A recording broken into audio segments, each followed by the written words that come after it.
where we are. All right, so we're on. Great. Great. Well, thank you. Thank you all for being here. And thank you for being part of our pilot project, as this is something brand new to all of us. And we're just doing the best we can, as Gia says. So I hope you'll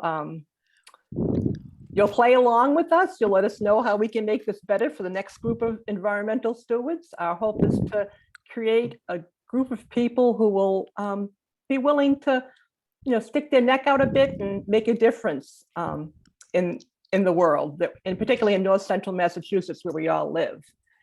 And I guess one of our hopes is that the climate problem and the justice problem are both huge problems, but what isn't shared enough in the world is that these problems there are solutions to these problems, and a lot of the solutions happen when we solve them all together.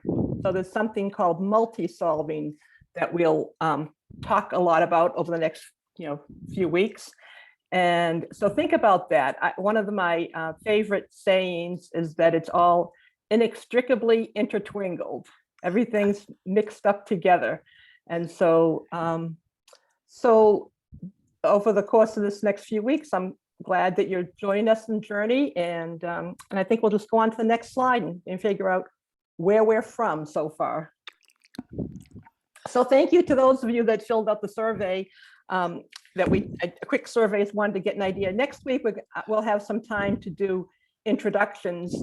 Because some people couldn't be here this week, I thought rather than do it now and do it again next week, that we'll just do it next week. But I wanted to let you know who you are and what you want to learn. So basically right now, we have a lot of people from Fitchburg. We have people from Ashburnham, Leominster,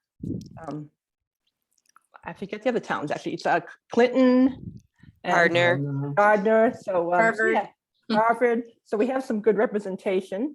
And then we have some decent age representation. I'd love to see more of the 18 to 30-year-olds. And what's not here, which I was hoping to have, is some under 18-year-olds.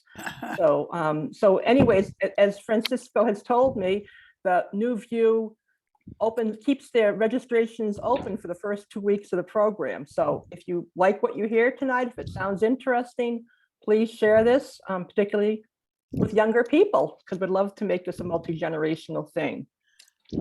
So next slide, Lily. So I asked you guys, why did you sign up and what do you hope to gain from this experience? And the 13 people who responded, I put their answers into a word cloud, and this is what I came up with. It does seem like we all want to learn how we can help, what we can do. We want to meet people. We want to take action. So we're really, it wasn't, I was happy to see that what people wanted and what they hoped to gain was what we were hoping to provide. So that made me feel good. And again, anytime that you want to share information about how we can be better, please do that, because this is a collaborative approach. We're all just doing this. We're kind of making it up as we go along. So I just wanted to, share that with you and let you know that we want this to be something that's useful to the people in the region. And signed up in this program, we have people who have a lot of experience in these issues and some people that have no experience at all. So we're trying to keep our Zoom sessions kind of high level introductory information. And then each week we'll send out some additional information if you want to go deeper. You don't have to do that, but if it's something you want to learn more about, we'll give you places to start.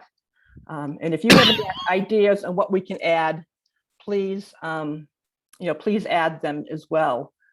So yeah, if we don't have anybody in the waiting room right now, how's our waiting room look? We are okay? Everybody's here? Yeah. Nobody's there. Okay, so why don't you go on to the next slide then?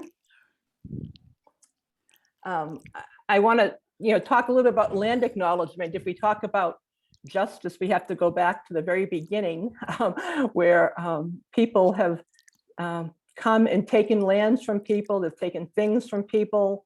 And these are all things that we have to recognize, that throughout history, people were, some people in power were taking advantage of people that weren't in power. And so we have to be aware of that. And one way we can be aware of it is by acknowledging where we are right now. We're on lands that have been part of the Pecumtic or Nipmuc people, Pennacook. We're in a region, I'll send you links so you can explore this some more, but you can see all these different colors on these maps, different native people who lived here. The top map is by their languages, and the bottom map is by their peoples. So we're all part of the Wabanaki and Abenaki Confederacy, but there are a lot of different tribes in that. So as we go out, I'm not a native person. I'm not going to try to do a native land acknowledgement because I shouldn't, but we can all have good intentions and think about what we need to do to recognize that, we're all here in North Central Massachusetts for a reason. And very few of us were here because our native people were here. We were here because, in my case, my great grandparents were people who lived in Quebec and came down to work in the mills in Gardner. And everybody else has their own story. So it's important to be aware of this and to think about this as we go forward. So I just wanted to bring that up. And anybody have any questions about that before we go any further? No. Okay. In general, I'm going to ask, I think we're going to disable the chat because we want people to be here and paying attention. But if you have any questions, just send it to me, Carolyn Sellers. That's with me here. Hi. So that way we'll stop ever so often and just, look at the questions that we have. And we do have a few breaks that are planned that we can talk as well. Part of trying to get this much information up in such a little time is that we don't want to waste a lot of time. So with that, let's go on to our first, our opening poem.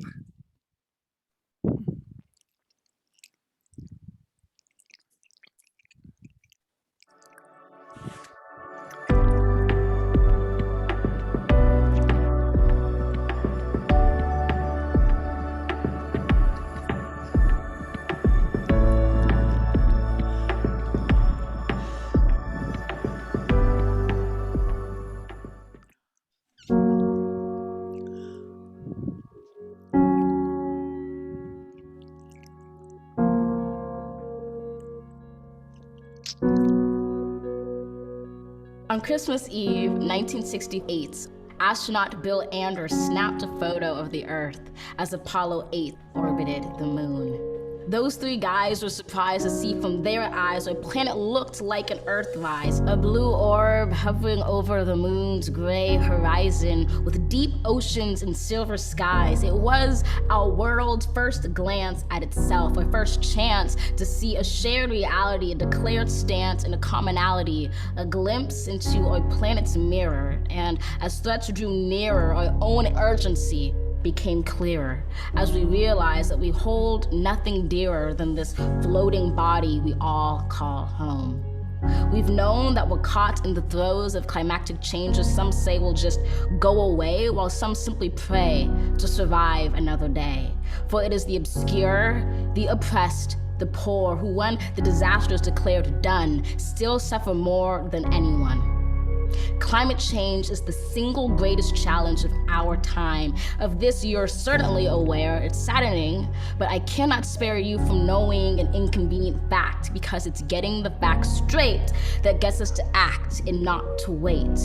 So I tell you this not to scare you, but to prepare you, to dare you to dream a different reality where, despite disparities, we all care to protect this world, this riddled blue marvel, this little true marvel, to master the verve and the nerve to see how we can serve our planet. You don't need to be a politician to make it your mission to conserve, to protect, to preserve that one and only home that is ours.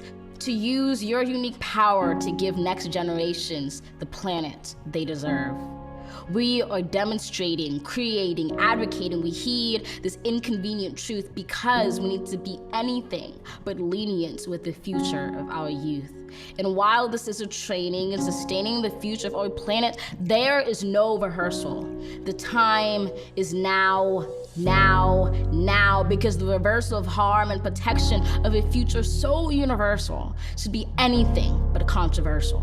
So, Earth, pale dots, we will fail you not, just as we chose to go to the moon. We know it's never too soon to choose hope.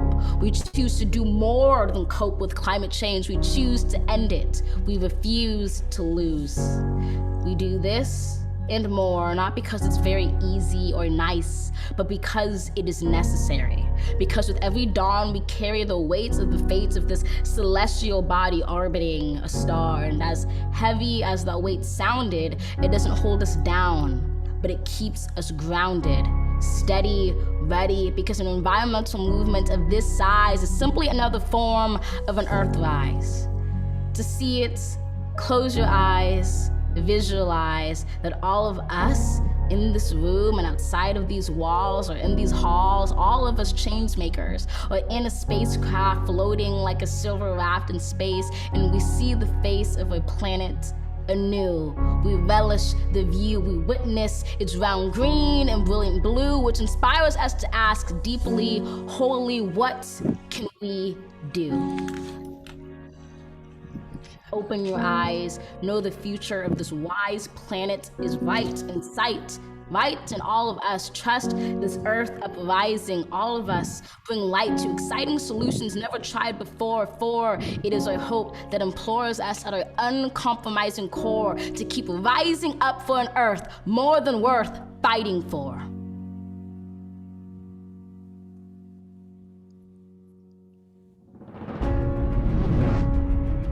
Okay, next slide, Lily.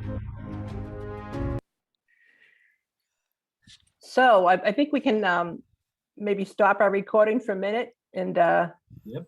and we're, our plan.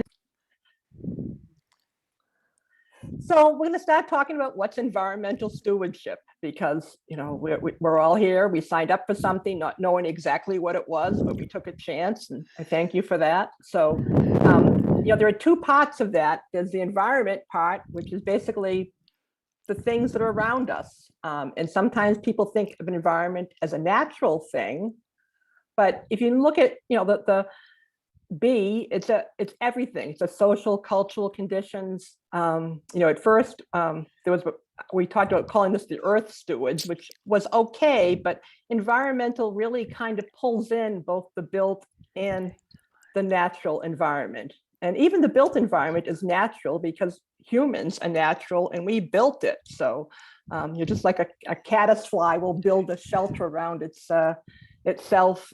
We build things around ourselves. So it's important to think about how we as people fit into the natural world. And then stewardship is the second part of that, which is about, just basically taking care of something. And so that's one way to think about this. So the next slide, Lily.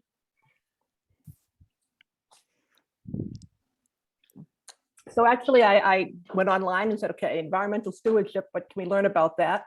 And I found this top thing, the responsible use and protection of the natural environment through the conservation and sustainable practices to enhance ecosystem resilience and human well-being.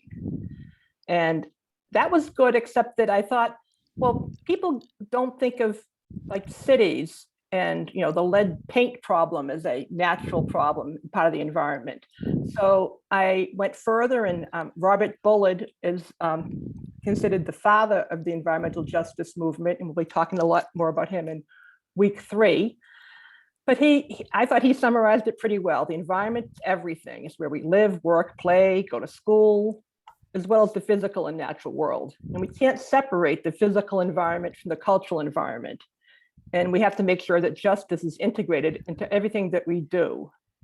And so that's what the whole purpose of this training is, to learn about the environment, learn about justice, and learn about how they're integrated and how we multi-solve these solutions together. So next slide.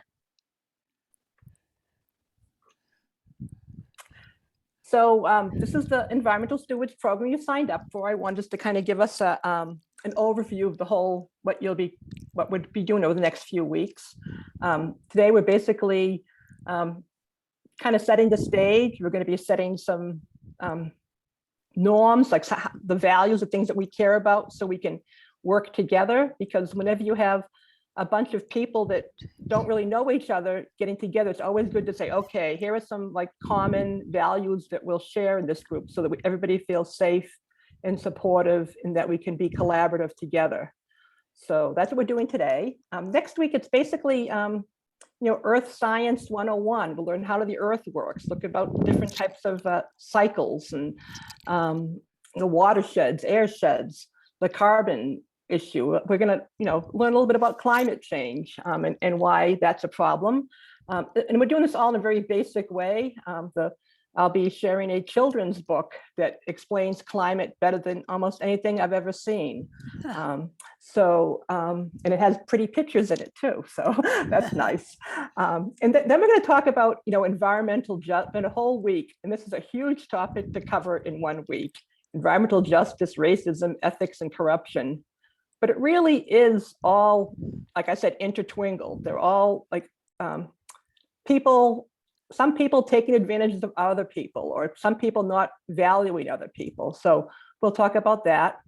And then week 4, we're going to have another lot of information about basic civics class, as well as basic social activism. There's a lot of different ways that you as a citizen can be involved in your community government, but there's also a lot of ways that you can be involved as an individual person as well, and different types of roles you can take in social activism.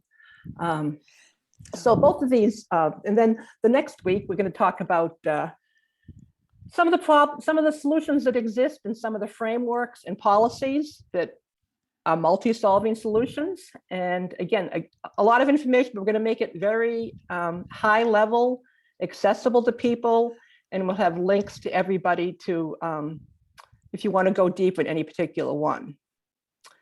Then week 6, we're going to be looking at these stewardship categories, categories that the NOAA, that the National Oceanic and Atmospheric Administration, has come up with in their definition of environmental stewardship: restoration and protection, everyday choices, community awareness, civic action, and stewardship science. And what we're hoping to do is have connections, look at each of those areas and find connections to local groups that are working in these areas, as well as national and international groups that might have a local presence here. So that, we're hoping that all of you will think about, what you want to do, how you want to help. It's a huge problem, but has, as Gia said in the beginning of our first slide, we don't have to do it perfectly. We all have to do the best we can. And it also helps if you're doing something you like, or with people you like. So that's why we want you to find a nice hobby, a climate hobby. That's what I'm doing now as a retired person. That's what Marion did for many years, and is still doing at 93 years old. So I think we all want to find something that we all can do to help, and something that we enjoy doing, so it's sustainable for us. I've often talked to people about it's not a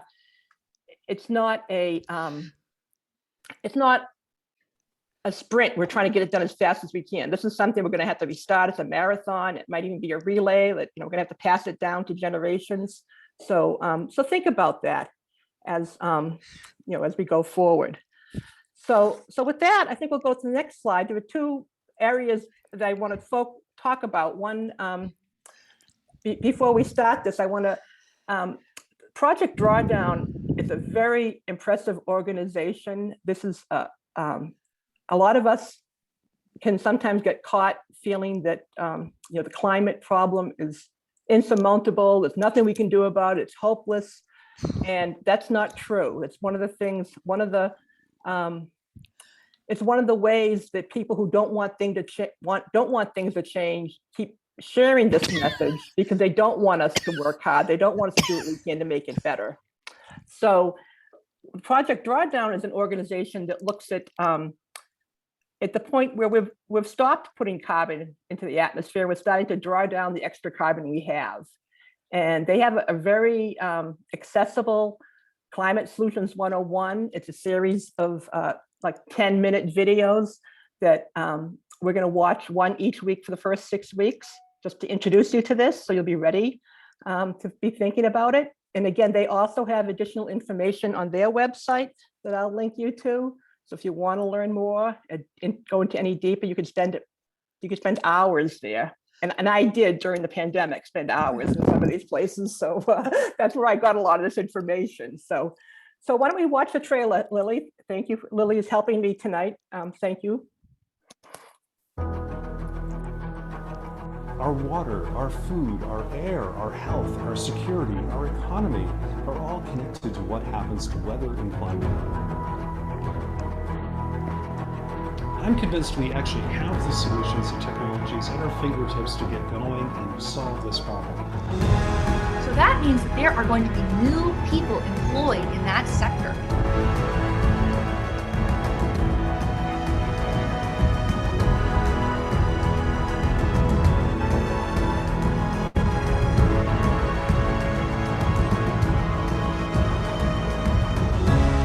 To build the future we want. It hasn't happened yet. The future is ours to choose.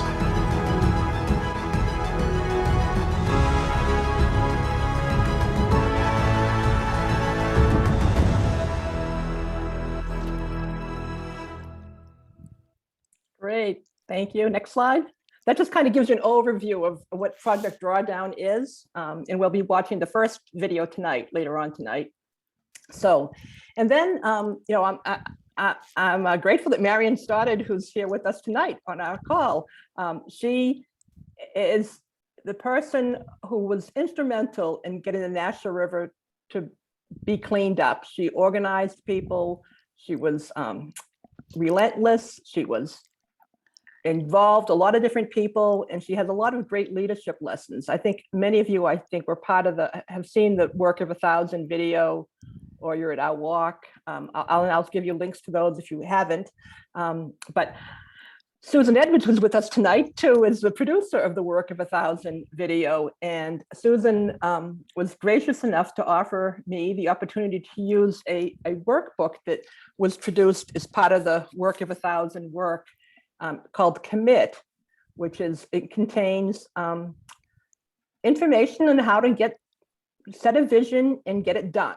And so we'll be using that with us particularly in weeks 7 and 8, because the way we've arranged this so that we're kind of front loading a lot of information, but then we want you to pick something that you want to work on. And it might be something individually, it might be in a group. And just week 7 and 8, we're going to work with the Commit workbook and try to make something happen. So that's what that's about. So I guess we could stop here, see if anybody has any questions again. You have a question, Jason, up and again, and we're going to move on. And to the next slide. So, you know, whenever you work together with people, like I said before, it's good to kind of get some common principles so we know how we're going to work together and what we're going to do. And how we'll make everybody feel welcome and their voices heard, and how we engage just everybody in the community. So this is the Jemez Pueblo is in New Mexico, and it's a place where in the mid 1990s there was a big meeting of a lot of environmental groups, a lot of different people working on trade policies, to try to, at the time, you know, there was a lot, and there still is a lot of the big environmental groups were not inclusive. They felt like they knew the answers, and they were talking for people instead of listening to the people most affected. And so there was the Southwest Network for the Environment and Economic Justice had a meeting of all these different people to kind of hash out some common understandings of how we behave. And it was, Jemez is about an hour and a half outside of Albuquerque. And actually these pictures I took there on Indigenous People Day, and I think it was 2017, because I have an offspring that lives in Albuquerque, and we were out visiting and drove up. And that purple, I'd like to point out, that purple plant up in the top left is actually a New England aster that was blooming there. Because one of the, there's, I guess asters is one of those plants that grows all over the country, and it's kind of cool to see one out in the desert. So, and anyway, I just wanted to share that with you before we go on to what the Jemez principles say. So if we go on to the next slide.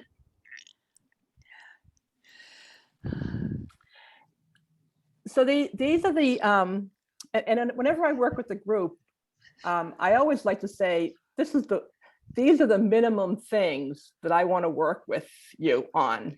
That if we can't agree on these basic things, then we shouldn't be working together. And so the first one, of course, is being inclusive. Everybody's involved. That the emphasis is on bottom-up organizing. That we're not we're the people coming together and saying, what do we want? What do we want our future to be? It's not someone saying, oh, we think your future should be like this, or a chamber of commerce or a member of Congress saying, this is what you should want. We want to hear the voices of the people most affected. And one way you do that is let people actually speak for themselves, that we give people room to make their voice heard, and that we ask people to make their voice heard, and find out ways to help them make maybe they don't want to speak out loud at a meeting, but maybe they'll write a letter. Or we just have to work together on that. Number 4 is about working together in solidarity and mutual, find our common ground and work on common things so we can work together.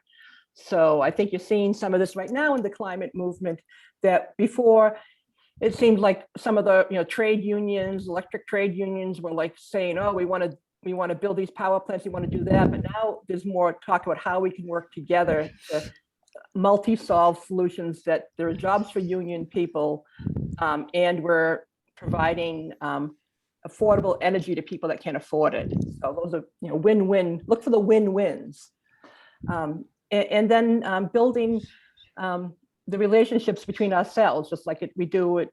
If you've been in an organizing stewards or stewards meeting, you've learned that we get to know each other. We've made new friends, and we build each other up, as Jason mentioned in his talk earlier. And then, and I think the final one is really important, that we have to be what we're struggling for. We have to be justice. We have to be peace. You can't want these things but not practice them. And practice, you might not be perfect all the time, but you have to practice. So those are the, and I will be sending you the details if you want to look at, all the words that was part of the Jemez principles. But these are kind of the overview. So any questions or comments about any of these?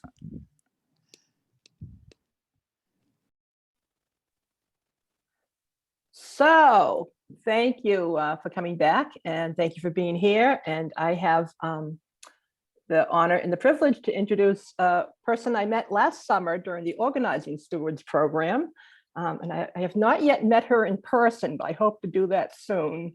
I've heard her speak several different times. And she, Sudi, I'll say Sudi because I don't want to try, but Sudi is a lawyer. I'm kind of like Madonna or Cher, Sudi. I'm Sudi, fine with right. that. So Sudi, is a lawyer. She works a lot in diversity, belonging, equity, inclusion issues for people, helping law firms and organizations learn how to include those things in their processes and their way they do business.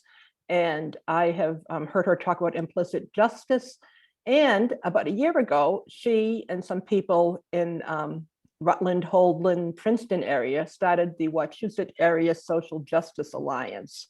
And so she's a local person working on these issues that we should all know and support and look for help from when we need it, and so that we're being aware of these issues. So I've asked Sudi to be here tonight and just talk for a few minutes, and then she'll talk, and then we'll shut the recording off and we'll answer some questions. So I'll give it to you, Sudi. Thank you so much, Carolyn. It's such an honor to speak to you all. I have such respect, and frankly, I owe so much to the work of so many of you, including Carolyn, and certainly our fearless leader in Francisco, in coming together with so many good people who just want to make our world a better place. And for those of you who've heard me talk about unconscious bias, obviously I have, it's a huge topic area with a lot to discuss. However, I think on a very simple level, it really comes down to this. Our brains are hardwired throughout our lives and throughout history to identify with things that we relate to the most individually. And so when we talk about unconscious bias, we talk about the biases that impact what we decide to prioritize, who we decide to prioritize, and the issues that we decide are the most important to address. And so when you have a society where most of the leaders are people who are from a privileged class, people who are white, and people who, even when they really care, have to prioritize what are the most important issues. Oftentimes what they're going to choose are the issues that they relate to more than the issues that necessarily are bigger priorities. And it's very interconnected with the environmental movement, because if you think about the history of the environmental movement, and by the way, when I talk about unconscious bias, I do a huge portion on history, because I think history is such a big piece of learning about how to do things better and learn from the mistakes of the past. But if you think about the history of the environmental movement, it originated, it traces back to the middle centuries in Europe. And it really was initially a movement driven by privileged people, privileged landowners who wanted to keep the forests and the parks pristine for their own use. And as a result, historically, the environmental movement was an exclusive movement. And what we've realized over time is that the reality is that if you want climate change, to stop climate change and to address climate change, if you want to address environmental issues, you have to recognize that they're inextricably linked to poverty, they're inextricably linked to racism, and you can't resolve one of the issues without at least addressing all of the issues that surround it. And so this is the piece of it that I want to kind of bring to light from an unconscious bias. And by the by, unconscious bias is the idea, I think people think of it as this thing where we're trying to judge other people. The reality of it is that most of us don't recognize or don't even know when we're acting on our biases. The idea is that the more we learn and the more we become aware of our biases, the more and the better we can address them. So when we talk about environmentalism and we talk about the history of the environmental movement, there's an amazing quote that I found from Reverend Michael Malcolm, who's the executive director of the Alabama Interfaith Power and Light. And it's an organization mobilizing around diversity and climate change. And what he said, which I thought was incredibly powerful, was, bear with me, I want to quote him directly, is when, three words connect it all: I can't breathe. Malcolm said, referring to George Floyd's final words as a white Minneapolis police officer dug his knees into his neck for more than 8 minutes. Whether it's the pressure we felt through policy or the violence we face from people who are supposed to protect and serve us, or the brutality we face from pollution, It has always been, I can't breathe. And so when we talk about becoming grassroots organizers in the environmental movement, and when we talk about making these changes, we have to recognize that historically, the reason why we have some of the issues we have is we haven't dealt with some of the underlying feeders into these issues. When you think about how in the 1930s, 85% of toxic waste dumps were in Black communities that made up only a fraction of the population of the states that they were in. 85% of toxic waste dumps were in Black communities.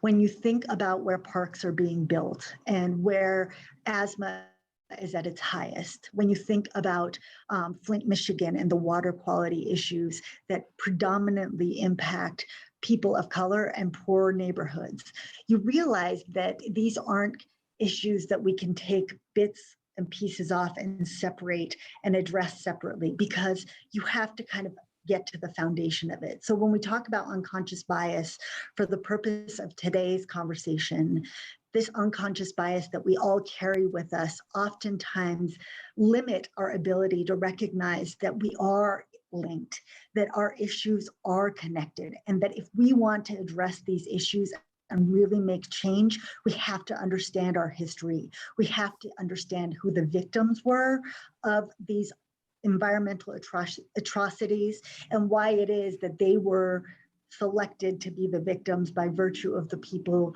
by virtue of not having a voice in places of power.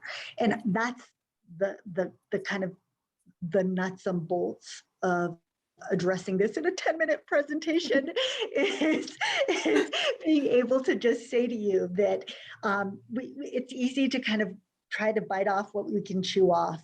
But I really hope that as you have this conversation, you keep on the lens of equity, and you keep the lens of economic disparities and racial inequities, because then we can become, I like to call it a majority minority, right?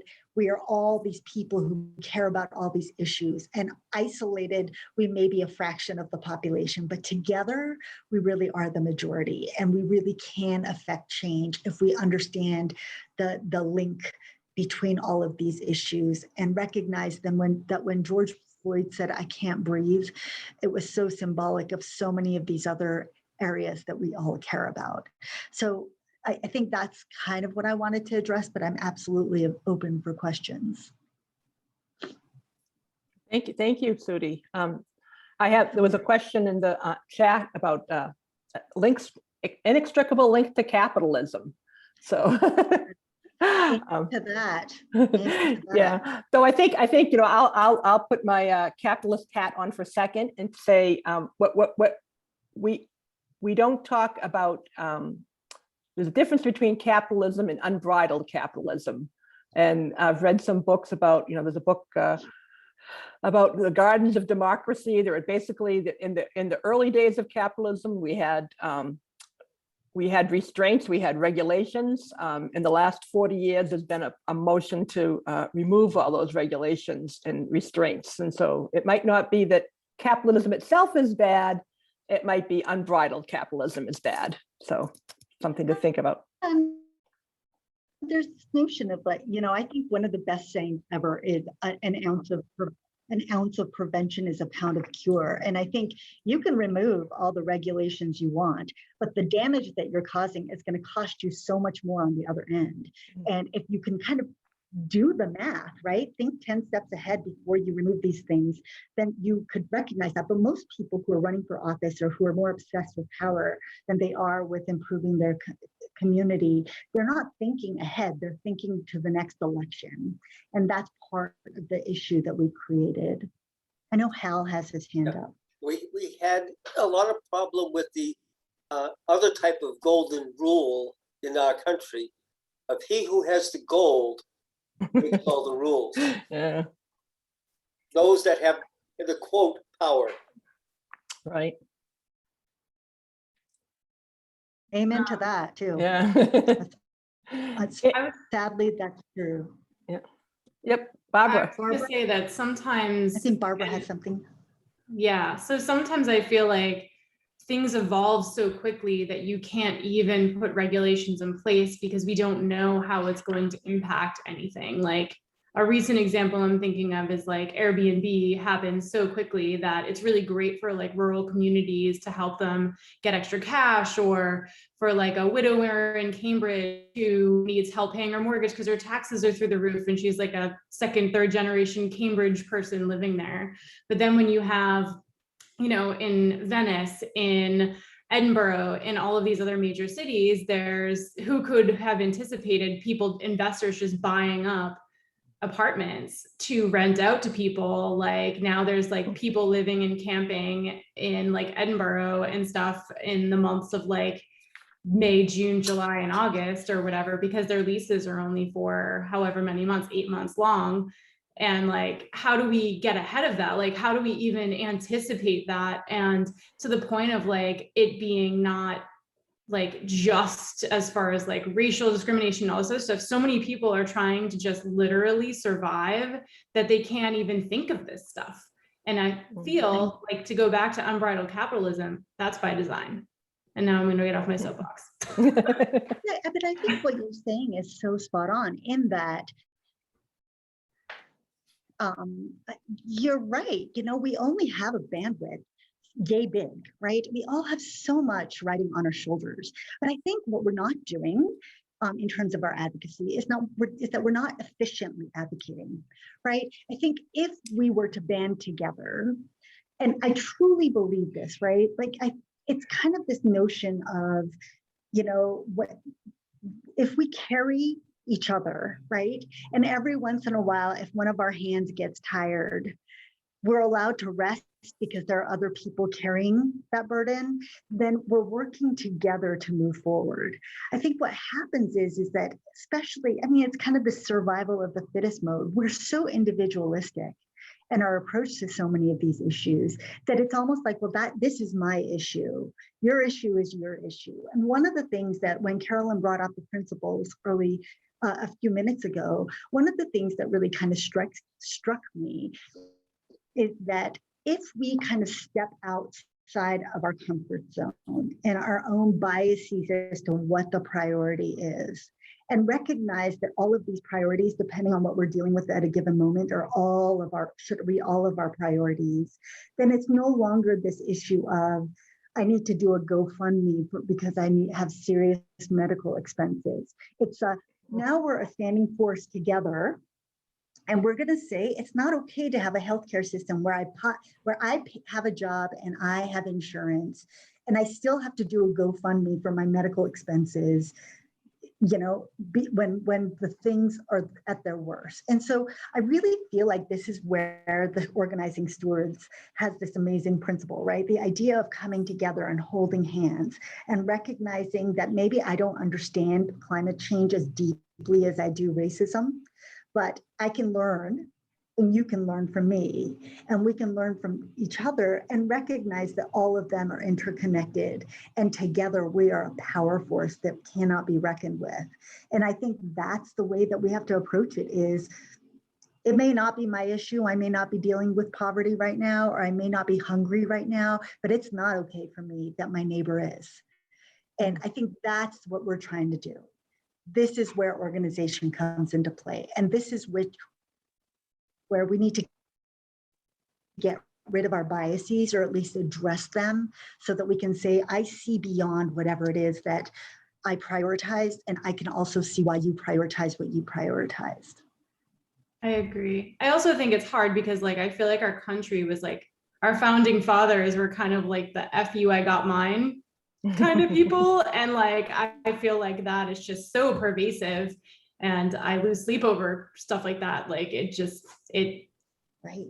It's I think your point is spot on. I mean, the reality is that the founding members of this country, remember, property was a huge component of what the Constitution was written based on. And the people who wrote the Constitution were people who really valued people who had property. And who are the people who had property? ultimately, those are also the people who enslaved other people and benefited from the labor of other people. And so, no, this is where know your history.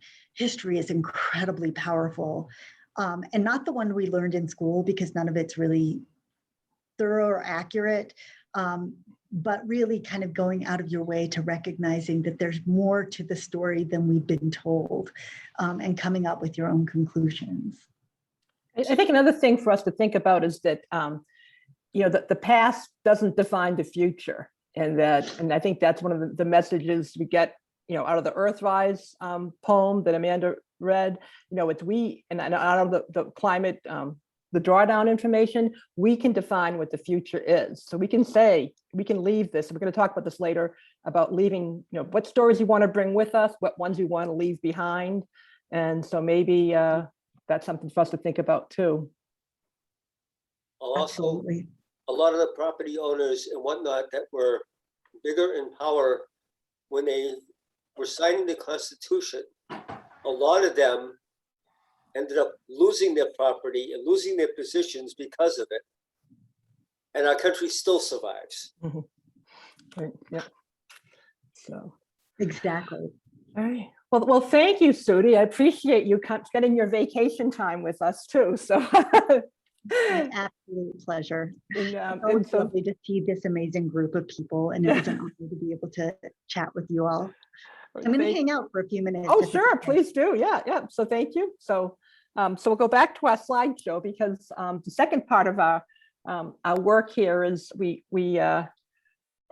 back to our full value contract. This is something, this is what we call it when I've worked with like youth groups or organizing groups. You want to make sure we're all on the same page with things. So we have, these are the, for me, these are the baseline, the HAMES principles. And now we can think about what else we might want to add to make this a safe and inclusive and collaborative environment. We have Marion, who has suggested we add be positive, stay positive. So that's a good one. So what else do we want to, anything else people want to add, or maybe we can shut off the recording for now while we do this so people can. So Carolyn, it was really what I want to say is only associate yourself with positive thinking people. Okay. And not with negative thinking people. My experience has been that I've never been able to change negative thinking people's minds, and I've just wasted my time talking with negative thinking people. But if you associate yourself with positive thinking people, you can work together to achieve miracles. Okay, good, thank you. So then, anything else? I mean, I know one thing I like to talk about sometimes is that we think about making space and taking space. Sometimes there are people who like to talk a lot, and they should be aware that maybe by them talking is taking space from someone else who might be a little bit shy and afraid to speak up.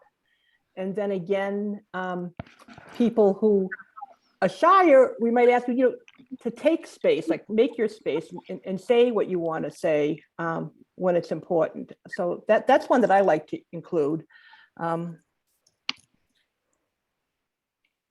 Connor? Yes. Well, something that I've been learning this week, and I don't know, I don't know if any of you have heard of EFT or emotional freedom technique, but to me, I think it's really relevant to what everybody's going through right now, which is, we're going through a pandemic, and it's very difficult, and there are a lot of people that are experiencing losses or illnesses or family member illnesses. And so I guess what I'm wanting to say is that we have to give ourselves time to breathe and time to be in a happy space, because we may want to be positive, but when you're in fight or flight mode, or when you're stressed out by everything that's going on right now, I think that sometimes you just have to take that time to breathe and to meditate on the more positive things in order for your brain to actually be able to take all of that in. Yeah, that's true. Particularly, yeah, it's always true. And particularly over the last year and a half, it's become even more true. So thank you for that. Another one I was just thinking about is that, and this kind of reminded me, this is people come from a lot of different places. They have a lot of different things on their plate. They have a lot of different pressures on any particular day. And so one of the things I like people to do is to think, and this kind of relates to what Marion's talk too, is that we should assume positive intentions. Like if someone says something, and it could be interpreted a couple of different ways, why not interpret the positive way at first, and just to kind of give it, that's something I've found has been helpful for me in dealing with groups. What do people think about that? Who was it? Connor, did you have your hand up, or is that from?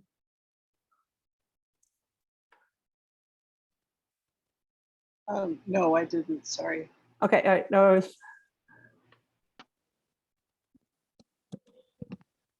anybody, anything else? I think that's a great comment, Carolyn. Okay. All right, so what I'm going to do is I'm going to put some notes together on what we just added and add it to our list. And when we start next time, that will be our first slide. We'll talk about this, and it'll be the first slide each week, just to remind ourselves, kind of our ground rules. So, all right. So why don't we go on to the next slide, which is this is okay. So this is the first unit of our Climate Solutions 101 that I told you about. It's about 12 minutes long, and it's interesting and uplifting video, and I hope you enjoy it. So let's play it.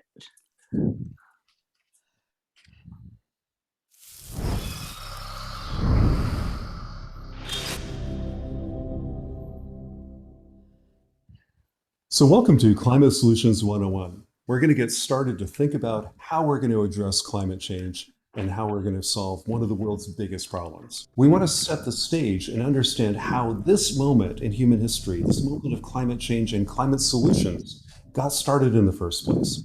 When we think about human history, we have to go back a long, long time. It turns out our ancient ancestors started walking this planet about 6 million years ago. And during all that time, early humans and our ancestors started to affect the environment, but they did it very locally, just right around where they lived.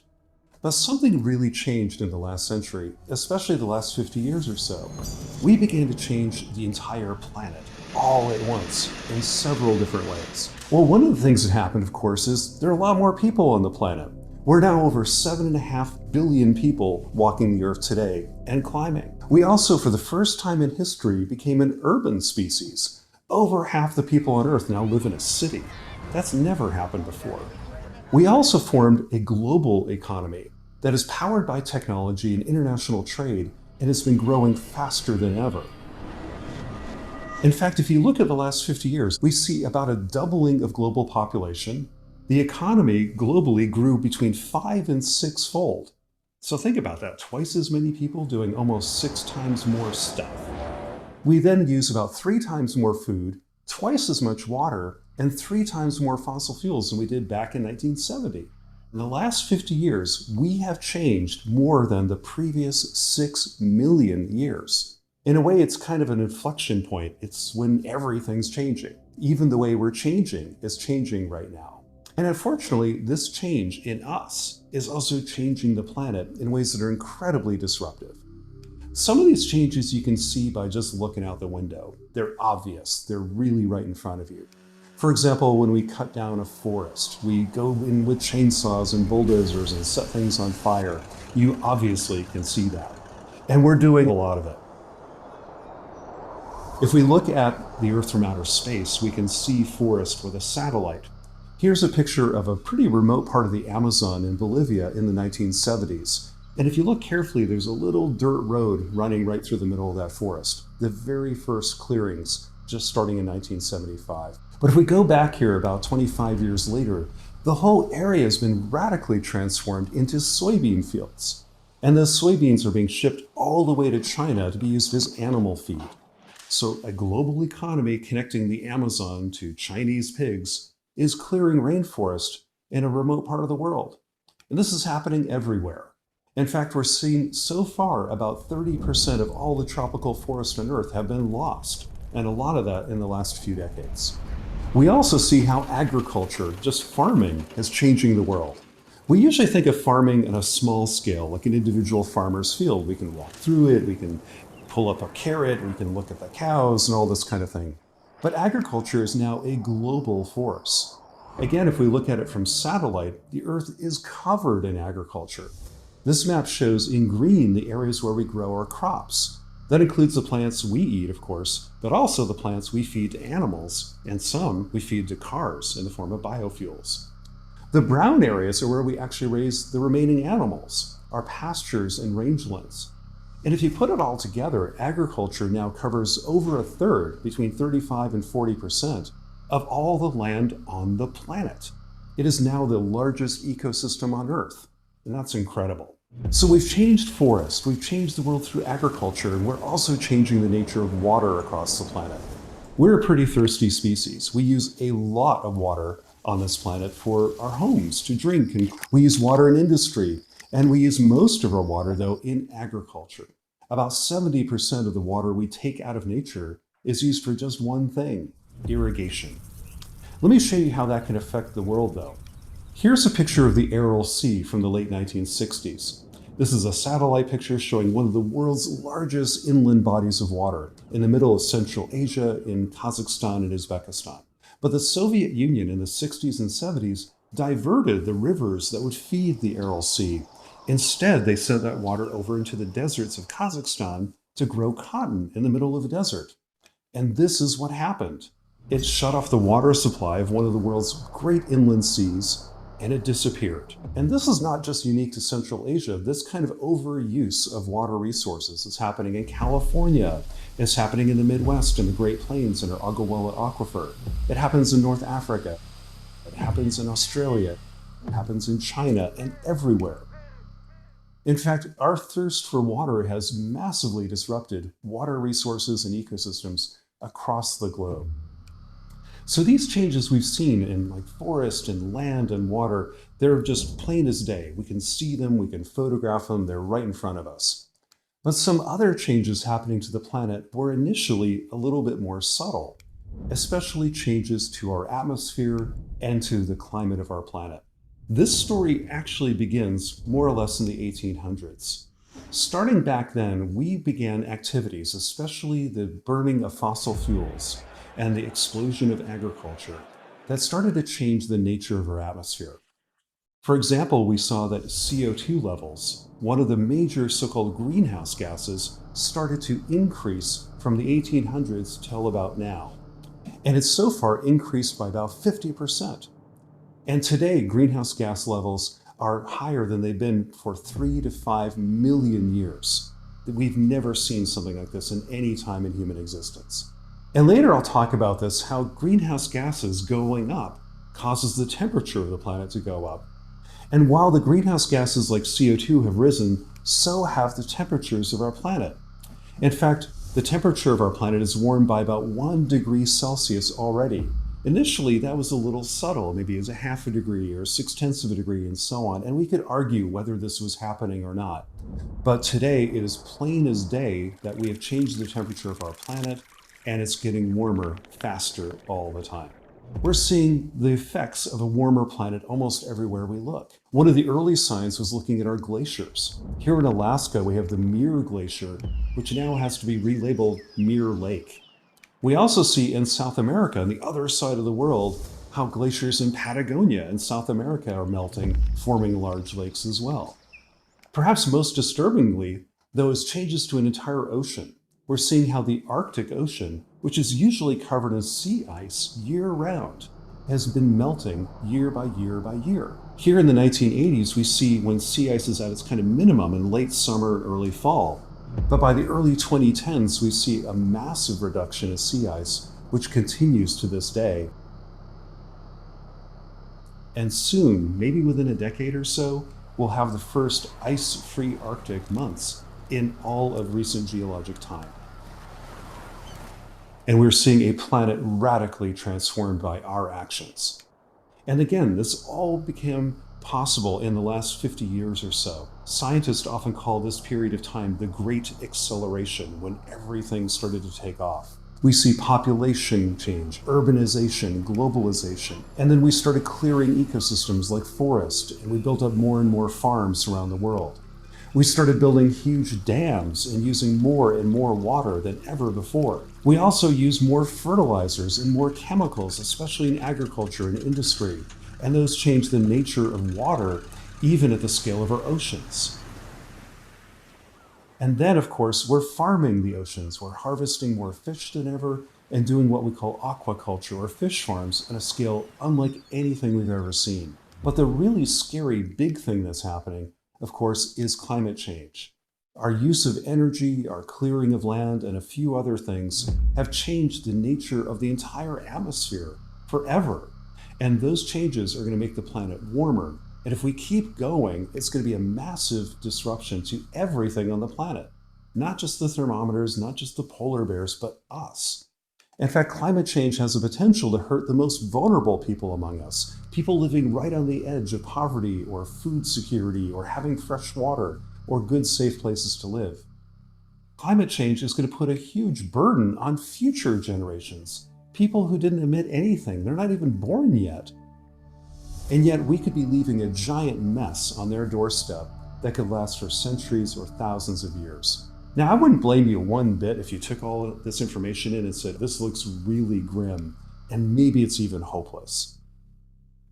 I'm going to stop you right there, because it's not true. It is not hopeless at all. In fact, there are a lot of things that are getting better. At the same time, the environmental situation is getting worse. Let me remind you of a few of these. During the last 50 years, for example, humans have gotten healthier. We used to live to be about 55 years on average on this planet, just back in the 1970s. Today, the average person on Earth can be expecting to live to be over 70, 71. That's amazing. We also see that women have many fewer children. 50 years ago, the average woman on Earth had over 5 children, on average. Today, it's 2.4 and falling faster than anybody ever predicted. And those children are healthier, with stronger families, and women have more opportunities than they've had before. We also see the world is far more literate than it's ever been. Today, 86% of the world's population can read and write. Back in 1970, that was only 50%. And back in 1900, it was only 15%. And at that point is the highest in all of history. We are healthier, we have more rights, and we're more educated and literate than anybody who's ever lived before. We're also more urban, we're more mobile, we're more connected and less violent than any people who've ever walked before us. So this is an interesting paradox, isn't it? Some things are getting better, some things are really getting worse. A lot of people come up to me and ask, like, well, so what's the future gonna be? Is it gonna be a total disaster, kind of like a Mad Max movie, some dystopian science fiction disaster film? Or is it going to be awesome? Is it going to be like a Star Trek movie where we pull ourselves out of this mess and build an incredible future and seize this amazing opportunity we have to become better? Which one's it going to be? Well, the answer is, it's up to you. It's up to us. It's up to everybody. We get to build the future we want. It hasn't happened yet. We don't know what tomorrow is going to be because we haven't built tomorrow yet. The future is ours to choose. So we have to choose a good one. And we can choose a world if we want to. If we really put our minds to it, we still have the ability to build a future where people and nature can thrive, today and tomorrow. But to get there, we're going to have to do the hardest thing of all. We're going to have to step back as a people and make our choice, to make the choice of a generation, of this moment in history. We have to choose between the people we are or the people we can be. The people like some of our ancestors who gave everything so that we could live better lives. We are capable of so much, and yet we've realized so little. What do we choose? And we could choose the world that is. That's a giant mess right now in a lot of ways. Or we could choose the world that could be, an incredible world full of potential when we seize all of our creativity and energy to build the world that we want. So which one are you going to choose? Which one are we all going to choose? The future of the world and everyone who will live after us will depend on that decision.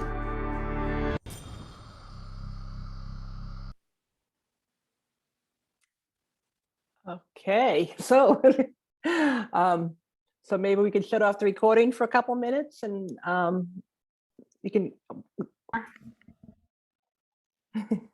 So I just had this last slide I wanted to share. You know, and I hope that, you know, we're going to be here for an hour and a half together each week. We are going to keep the Zoom line open for another half hour for anybody that wants to stick around and network or debrief. But we also want to be respectful for people that don't have any more time and want to leave right now, and that's fine too. But as you're going about your business this week, you know, I think things to think about. What are your hopes and dreams and visions? You know, whose shoulders do you stand on? And also, what stories from the past, from your ancestors or from your past practices, do you want to bring with you as we go forward, and which ones you want to leave behind? I also wanted to point out that the graphic that I've used here, this child holding a globe, is created by Ashley Lafita, who is a Fitchburg artist, and I'll send you the links to her website. I commissioned that from her. It was based on a picture I took of my grandson, who was born right during the pandemic, and as I was doing my being good citizen of Earth is what I do now. As a, you know, it's my retirement job. I don't get paid, but it's what I want to commit my time to. Not all my time. I still want to commit time to my garden and my family. But as I started putting my thoughts together about what is it that I do? It's being a good citizen of Earth. So I thought I commissioned Ashley to create this logo for me for that work. And so that I shared that with the environmental stewards. I wanted to tell you that story. So anyways, thank you for coming. There is a 3-minute video we're going to start off the next session with. That anybody that wants to leave can leave now, but if you want to stick around, we'll watch this video and we can chat for another few minutes. So thank you for coming, and I'll see you next week.